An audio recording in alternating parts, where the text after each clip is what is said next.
War has a way of humbling even the smartest designs. In Vietnam's brutal jungles, that lesson was written in blood and mud, one rifle at a time.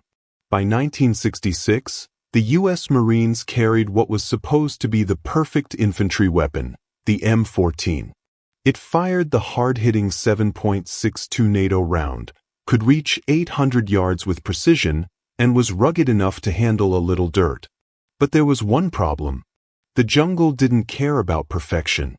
Humidity warped the wooden stocks. Grit jammed bolts. In the damp, dense heat, rifles corroded faster than they could be cleaned. Meanwhile, in the tree-lean, North Vietnamese snipers armed with Soviet SVD Dragunovs were cutting Marines down from distances they couldn't even see. Every American marksman knew it. The M14 was accurate on paper, but not in the real fight. The SVD wasn't just another rifle, it was a purpose-built machine, tuned for precision and reliability. Its scope, the PSO-1, made target acquisition easier. Its gas system reduced recoil just enough to keep the sight steady. The M14, by comparison, was unpredictable, its barrel vibrations throwing shots just wide enough to cost lives. Then came a sniper who didn't fit the image of a hero the military was used to celebrating. He was quiet, methodical, and black, in a time when that meant carrying two kinds of weight, the rifle and the prejudice of those around him. His name was Gunnery Sergeant Harold "Hawk" Williams, a man whose gift for precision came not from training manuals, but instinct. Williams didn't complain when his weapon failed him. He didn't send letters to the armory or wait for better gear. He took the problem into his own hands. While others cleaned rifles under canvas shelters, Williams sat alone, his M14 laid out in pieces before him, a small spool of thin steel wire beside it. He wasn't repairing the weapon the army had built. He was reinventing it. The problem was vibration. Every time the rifle fired, the barrel flexed in microscopic waves that sent bullets off course at long range. Soviet engineers had solved it through precision tuning. Williams had none of their tools, only experience, intuition, and a 75-cent piece of wire. He wrapped the wire carefully around the rifle's barrel and the front stock, twisting until it reached a tension he could feel but not see. It wasn't guesswork, it was balance. That tension changed the way the rifle's energy traveled. The wire acted like a stabilizer, channeling the barrel's flex evenly from breech to muzzle. It was crude physics, but it worked. When Williams tested the rifle the next morning, even he didn't expect much. The first shot punched clean through the target center. The second landed through the same hole. The third, just beside it. By the fifth shot, the range went silent. Marines gathered around, watching as the junkyard rifle outperformed the much-feared SVD's precision record. To them, it was a miracle. To Williams, it was simple problem-solving. Word spread fast through the platoons. The man who'd made the M14 outperform a Dragunov with nothing but wire. And soon, that same 75-cent trick would travel with him into the thickest fighting of the war, where it would mean the difference between life and death for thousands of men. The morning after Williams' first test, word had already spread across camp like wildfire. Marines whispered about the wire-strung M14 that outshot the Soviets' best. Some laughed, calling it dumb luck. Others swore it was magic. But to Williams, it was neither. It was balance, pure and simple. He wasn't trying to impress anyone. His goal was survival. Every day, more units were being pushed into the Central Highlands, thick jungles and steep ridges where visibility was low and ambushes came without warning. Snipers were the only thing keeping patrols alive long enough to make it out. When the battalion armorer inspected the rifle, he frowned at the wire twisted around the barrel. "This isn't standard, Gunny," he said, shaking his head. Williams just smiled. "Neither's staying alive, sir." The armorer said nothing more. The results spoke louder than regulations ever could. In field trials, Williams' rifle started grouping tighter than any M14 the Marines had ever tested. His average shot deviation dropped by more than half. Marines began begging him to show them how to do it, but most couldn't replicate the technique. The tension had to be just right, the placement precise. A quarter turned too loose or tight, and the barrel's natural harmonics went wild again. What Williams had done, without formal training, was rediscover something that gunsmiths called barrel tuning, a concept even most American armorers ignored at the time. The wire wasn't just holding the barrel still, it was changing its frequency, turning chaos into rhythm. Soon, every sniper in the company knew about the Williams method. The higher-ups didn't. Officially, such modifications were forbidden. Unofficially, survival had no rulebook. During one mission near Khe Sanh, Williams' unit found itself pinned by NVA fire from a ridgeline half a mile away. The Soviet SVDs were singing, sharp cracks echoing through the trees, each round finding a mark. The Marines were trapped. Williams crawled through the mud, his customized rifle cradled in his arms. He spotted the faint shimmer of sunlight off a scope, 600 yards out. He steadied his breathing, adjusted for wind, and squeezed. The shot hit dead center, one sniper down. Before the echo faded, he adjusted and fired again. A second Dragunov went silent. By the time the third shot hit its mark, the ridge was empty. The NVA had retreated. When the company finally advanced, they counted 7 confirmed sniper kills, all by Williams' hand. The men didn't cheer. They just stared, realizing what had happened. The Marines had finally outgunned the enemy's most feared marksman. That night, one corporal found Williams cleaning his rifle under a poncho, the wire still glinting in the lantern light.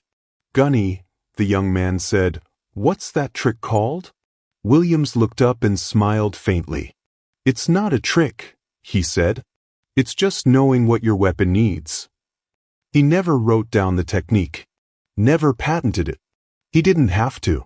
By the end of that campaign, more than a dozen Marine marksmen had copied the modification, each one swearing their shots landed truer, steadier, and faster. In a war where technology often failed and politics dictated everything else, a single Marine's field-borne fix was quietly changing the balance of power. But not everyone in command was pleased. Word of the wire fix started reaching officers who didn't like seeing standard-issue weapons altered. They feared it would invite scrutiny, or worse, punishment for unauthorized modification. Williams didn't care. He'd seen what the rifle could do. And he wasn't about to let bureaucracy bury the one thing keeping his brothers alive. His trick had already proven itself in battle. But soon, it would be tested in a mission so impossible, so desperate, that even he doubted it could work again. By late 1967, the Marines had learned to stop underestimating the enemy. The North Vietnamese weren't just brave, they were disciplined, coordinated, and terrifyingly patient.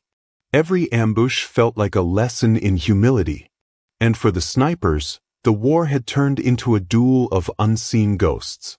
Williams' modified M14 had already become something of a legend among his battalion. Other platoons had tried copying his wire tuning, but few could match his precision. His shots weren't just accurate, they were surgical. He could place a round through a man's scope at 800 yards, in the middle of a rainstorm, with wind cutting sideways through the jungle. But legends have a way of attracting challenges. The Marines' next operation was a push through the A Shau Valley, a notorious stronghold of North Vietnamese and Viet Cong forces. The area was a death trap, high ridges, narrow trails, and constant fog that swallowed sound and movement. Williams' sniper team was tasked with overwatch, protecting 2 companies moving through the valley below. The mission was supposed to last 2 days. It turned into 6. On the second morning, everything went wrong. A burst of machine gun fire echoed from the left ridge. Then came the unmistakable crack of Dragunov fire. The NVA had found them. Within minutes, Marines were pinned down in open terrain, unable to return fire without exposing themselves. Williams crawled to a ridge overlook, his spotter beside him, scanning the tree line through binoculars. Nothing. Only the faint glint of metal in the mist. "There," his spotter whispered. Williams steadied his breathing, adjusted for the fog's refractive haze, and fired. The round disappeared into the mist. Then, silence. Seconds later, a body tumbled down the slope. The enemy's countersniper didn't fire again. But more shots came from the east ridge. This time, 3 Dragunovs at once. They were triangulating positions, trying to flush out his location. Williams shifted, crawling through the mud and leaves, changing elevation, never firing twice from the same spot. He'd been trained to think like a hunter, but now he was the prey. For every shot he took, the enemy answered with 5. Yet somehow, his rounds always hit first. The 75-cent wire held, stabilizing the rifle under brutal heat and humidity. Even as his scope fogged, his shots stayed tight, each one finding its mark. By the end of that day, the snipers who had been pinning down the company were gone. When the firing stopped, more than a dozen confirmed enemy sniper kills were recorded, every one taken by Williams and his M14. When reinforcements arrived 2 days later, they found the company low on ammo, low on food, but alive. Alive because one Marine's field fix had given them back the one thing they'd lost in that valley, range. The commanding officer called Williams to his tent that night. "Gunny," he said quietly, "whatever that trick of yours is, keep it quiet but keep it working." Williams nodded. He didn't care about credit. All he wanted was results. In the months that followed, the wire fix spread unofficially through Marine sniper schools. Some instructors dismissed it as superstition, others tested it and never went back. It didn't just make the M14 more accurate, it gave it soul. For Williams, though, it was never about legend or invention.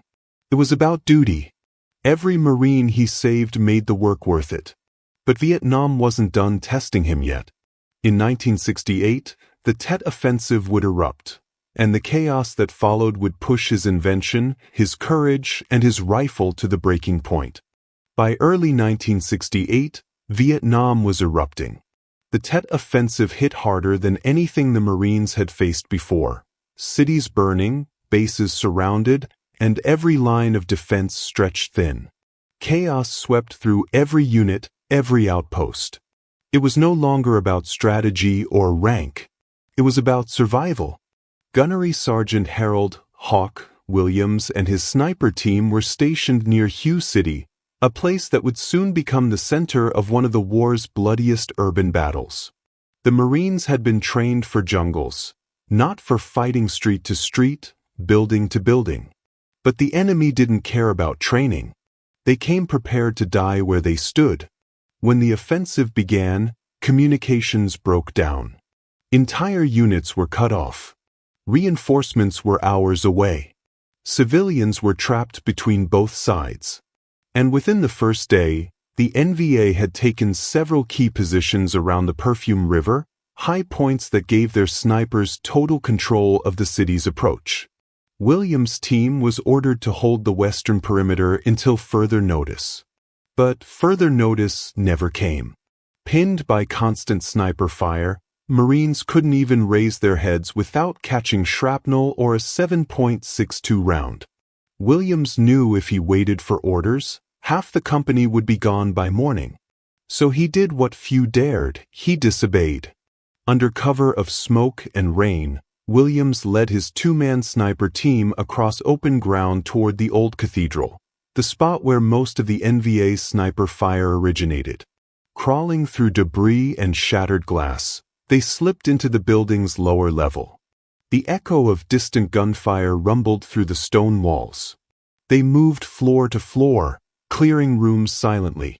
At last, Williams spotted movement in the bell tower, a flash of a scope barely visible through the dust. The SVD sniper was set up perfectly, overlooking the entire western line. Williams adjusted his rifle, heart pounding. The 75-cent wire still held strong after weeks of combat. He steadied his aim through the cracked window and fired. The shot echoed across Hugh City, one perfect, controlled explosion of sound. The enemy sniper's body slumped over the parapet, falling lifelessly into the rain. Moments later, return fire erupted from nearby rooftops. More SVDs. Williams dropped to cover, rolled to the next window, and fired again, once, twice, 3 times. 3 hits. 3 snipers down. By dawn, the western side of Hugh was quiet. The Marines advanced, finally free to move.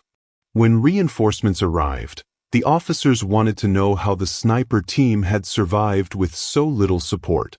Williams simply said, "We didn't wait for permission to save our own." His commanding officer was furious. Technically, he'd violated a direct order. But the casualty reports told another story. Because of that action, over 200 Marines and medics trapped on the Western Front made it out alive.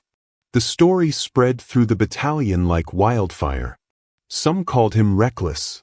Others called him a hero. But Williams didn't care for either label. For him, heroism wasn't a choice, it was necessity. In the weeks after the Tet Offensive, the Marine Corps began quietly investigating his wire trick.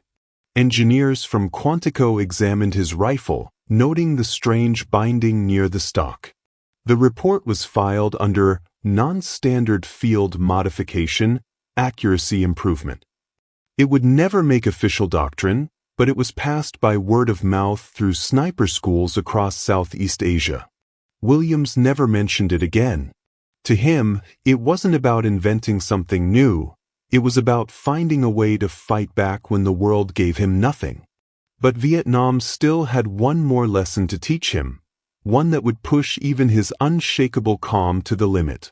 In a jungle where luck, skill, and survival blended into a single heartbeat, Williams was about to face the sniper who'd spent months hunting him, a ghost with an SVD and a reputation as deadly as his own. By mid-1968, the war had turned personal for Gunnery Sergeant Harold "Hawk" Williams.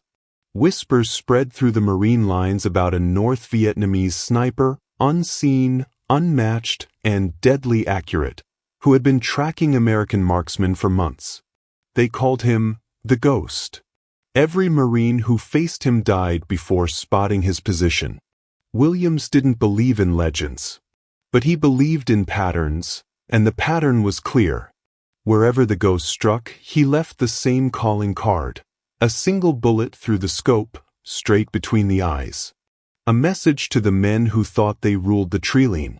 The Ghost had already taken out 2 Marine snipers in the past week. When Williams' team was ordered into the same sector, dense jungle near the Laotian border, everyone knew what that meant. The hunter was now being hunted. The morning they entered the valley, the jungle was deathly still. No birds, no wind, just the sound of dripping leaves and the faint click of a bolt closing somewhere far away. Williams froze. That sound wasn't random. It was a signal. He whispered to his spotter, "He's here." They moved low and slow, spreading out across the undergrowth. Every shadow looked alive. The humidity pressed down like a weight. Hours passed with no movement, just silence thick enough to choke on. Then a glint. A tiny flash high in the trees, sunlight hitting glass. Williams' instincts kicked in. He aimed fast but didn't shoot. The reflection was too perfect. A decoy. Seconds later, the Rayal shot came from the opposite ridge. The Ghost had set a trap. The round missed Williams by inches, slamming into a tree trunk and showering him with bark. His spotter went prone, scanning furiously. 200 meters, east slope. Williams shifted, lined up, and fired. The shot cut clean through the brush. Nothing. The ghost had already moved.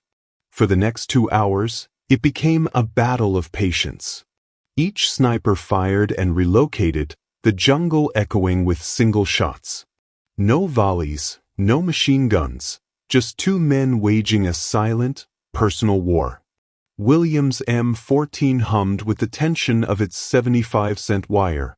Every time he squeezed the trigger, the rifle stayed rock-steady, sending rounds exactly where he aimed. He started to notice something. The ghost shots were slower now, less precise. Maybe fatigue. Maybe arrogance. Then came the mistake. A faint puff of smoke drifted from behind a fallen log across the valley. That was all Williams needed. He exhaled, let the reticle settle, and fired one perfect shot. For a moment, nothing. Then, movement stopped. The jungle went dead quiet again. Williams waited 15 minutes before approaching. When he finally reached the fallen log, the truth hit him like a wave. The ghost wasn't much older than 20, a young soldier, his face calm, almost peaceful. His rifle, an SVD, lay beside him. Pinned to his chest was a medal and a small hand-drawn American flag, probably taken from a fallen Marine. Williams stared for a long moment. The fight was over, but there was no victory in it. Only the silence that follows 2 men doing what they were born to do.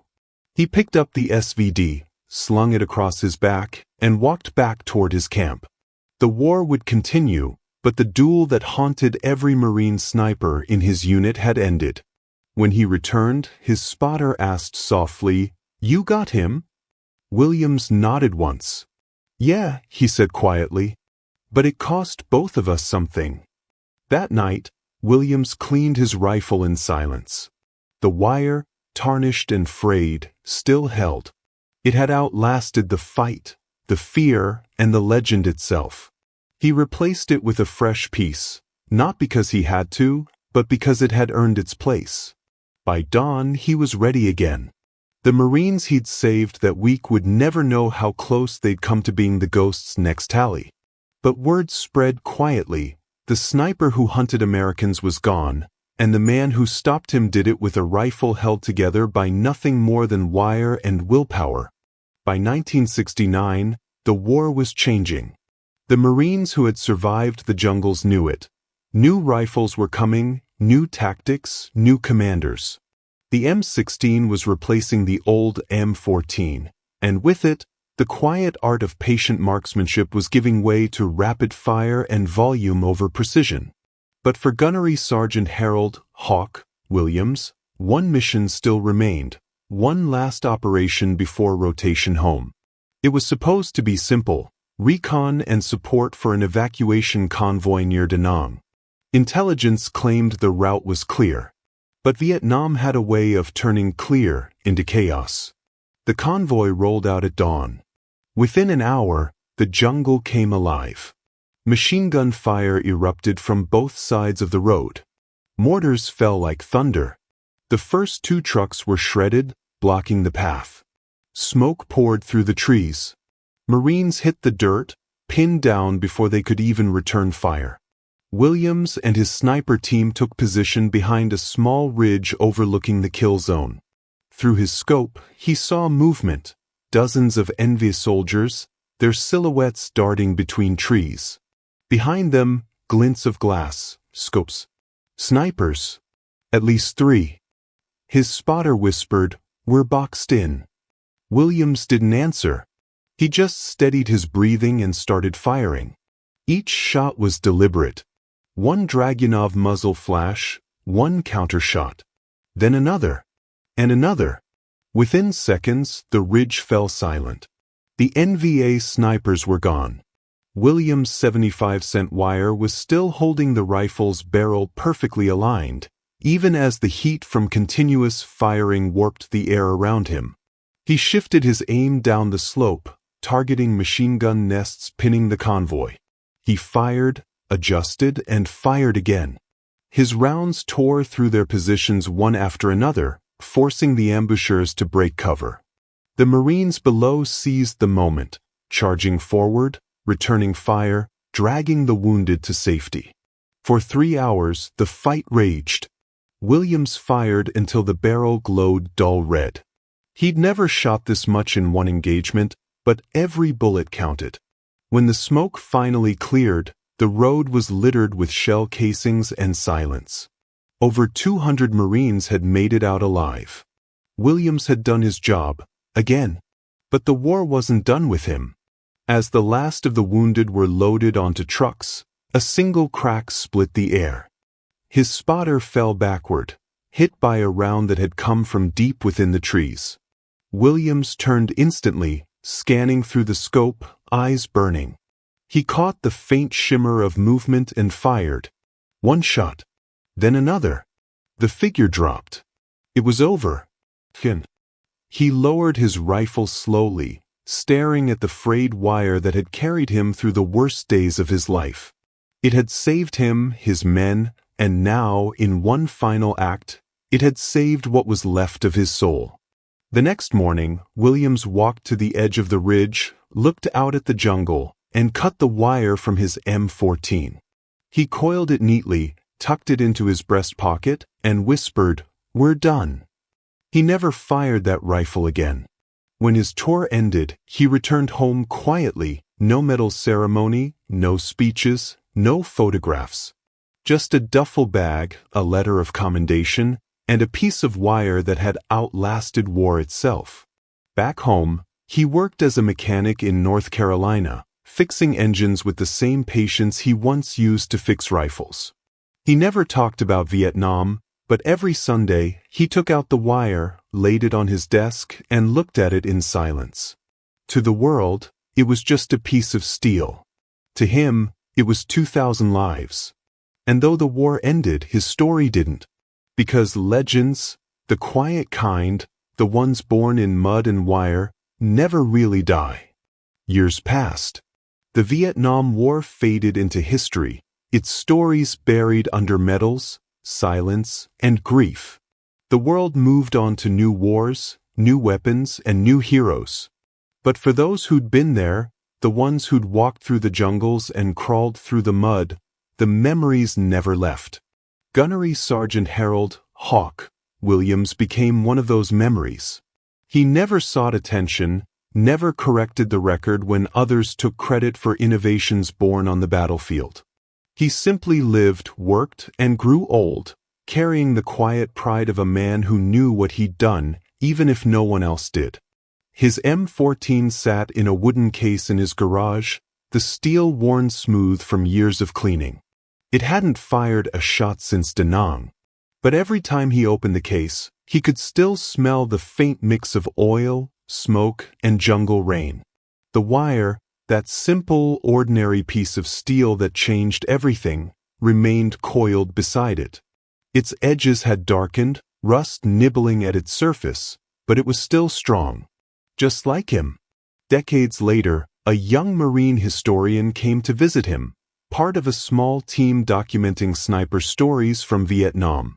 The historian had read whispers in after-action reports about an unofficial field modification that made M14s outperform Soviet rifles. The name attached to it was familiar, Williams. Sitting on the porch, the old Marine listened quietly as the historian explained what he'd found: data from old ballistic tests, testimonies from surviving Marines, even photographs showing rifles with the strange wire around the stock.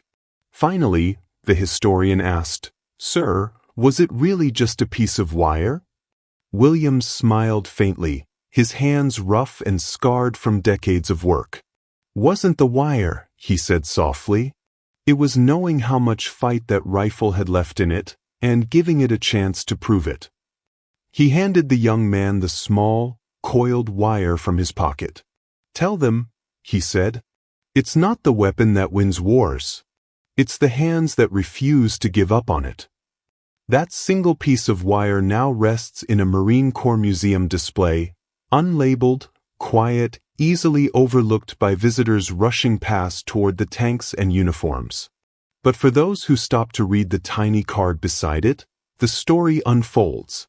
Field Modification, Vietnam, circa 1967. believed to have increased rifle stability and saved numerous lives.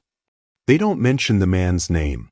They don't need to, because every Marine sniper who studies barrel harmonics, every modern marksman who fine-tunes their rifle for balance, and every soldier who improvises with what they have, carries a fragment of his spirit. The M14 would go on to be replaced, redesigned, and eventually reborn in new forms. But its legend, the myth of the Marine who made it outshoot the SVD with nothing but wire and will, endures. History doesn't always remember names. Sometimes, it remembers the curve of a barrel, the precision of a shot, and the lives that followed. And in a quiet museum corner, a thin, rusted coil of wire lies beneath glass, a reminder that genius doesn't always wear a lab coat or carry a degree. Sometimes, it wears jungle boots, carries a rifle, and asks for nothing more than a chance to make it home. If you found this story powerful, share it, not for fame, but for the spirit of those who fought with more heart than hardware. Because sometimes, history's greatest innovations come from the smallest hands, and cost no more than 75 cents.